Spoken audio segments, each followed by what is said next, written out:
धरती से करीब 320 किलोमीटर ऊपर इंटरनेशनल स्पेस स्टेशन की ओर जा रही अंतरिक्ष यात्रियों की एक टीम सोने के लिए तैयार हो रही थी। तभी स्पेस एक्स के हेड काउंटर कैलिफोर्निया से अचानक उनकी ओर बढ़ते एक खतरे को लेकर चेतावनी दी गई। अंतरिक्ष यात्रियों से कहा गया कि वे अपने स्पेस सूट पहन लें और अपने अपने सीट पर वापस चले जाएं। खतरा यह था कि स्पेस एक्स के जिस यान में अंतरिक्ष यात्री सवार थे उसकी तरफ अंतरिक्ष कचरे का एक टुकड़ा बेहद तेजी से बढ़ रहा था। सौभाग्य खतरा आया और टल गया। यह टुकड़ा स्पेसक्राफ्ट को नुकसान पहुंचाने के साथ साथ अंतरिक्ष यात्रियों के लिए जानलेवा भी साबित हो सकता था। उक्त घटना ऐसी 23 अप्रैल की है। यह दुर्घटना में भी तब्दील हो सकती थी। स्पष्ट है कि मंगल ग्रह तक मानव बस्तियां बसाने के मंसूबे पाले हमारे इस आधुनिक सभ्यता के लिए अंतरिक्ष में मौजूद मलबे या कचरे कितनी बड़ी चुनौती साबित हो सकते हैं। कई वैज्ञानिकों का मानना है कि अगर अंतरिक्ष में तैरते कचरे से निजात पाने का तरीका नहीं निकाला गया और अंतरिक्ष में इंसान का दखल ऐसे ही बढ़ता गया तो आने वाले 100 सालों में पृथ्वी की निचली कक्षा में इतने सैटेलाइट और रॉकेट्स के मलबे तैरते दिखाई देंगे कि हमें कोई नया सैटेलाइट स्थापित करने की जगह ही नहीं मिलेगी। अंतरिक्ष में इंसानी दखल का इतिहास महज 6 दशक पुराना है। अक्टूबर 1957 में सोवियत संघ द्वारा अंतरिक्ष में भेजे गए पहले मानव निर्मित सैटेलाइट स्पुतनिक 1 के बाद से हजारों रॉकेट, सैटेलाइट, स्पेस प्रोब और टेलीस्कोप अंतरिक्ष में भेजे गए हैं।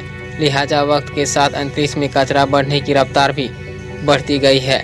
यह कुछ वैसा ही है जैसे पृथ्वी के कई पहाड़ों पर अत्यधिक पर्वतारोहण की वजह से तरह तरह के कूड़े करकट के अंबार लगे हैं। उसी तरह से अंतरिक्ष में पृथ्वी की कक्षा में कबाड़ की एक चादर फैल गई है।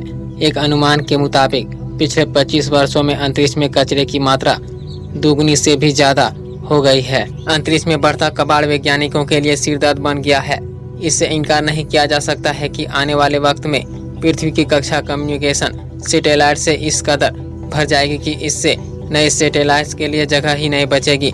सन 1993 में पृथ्वी पर स्थित रडार से अंदाजा लगाया था कि तो अंतरिक्ष में मानव निर्मित 10 सेंटीमीटर से बड़े कचरे की संख्या लगभग 8000 आई थी।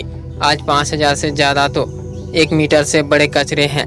10 सेंटीमीटर आकार के कचरों की संख्या 20,000 और 1 सेंटीमीटर आकार के कचरे की संख्या 7.5 लाख मानी जा रही है। इससे छोटे आकार के कचरों और कबाड़ों का अनुमान लगाना भी मुश्किल है।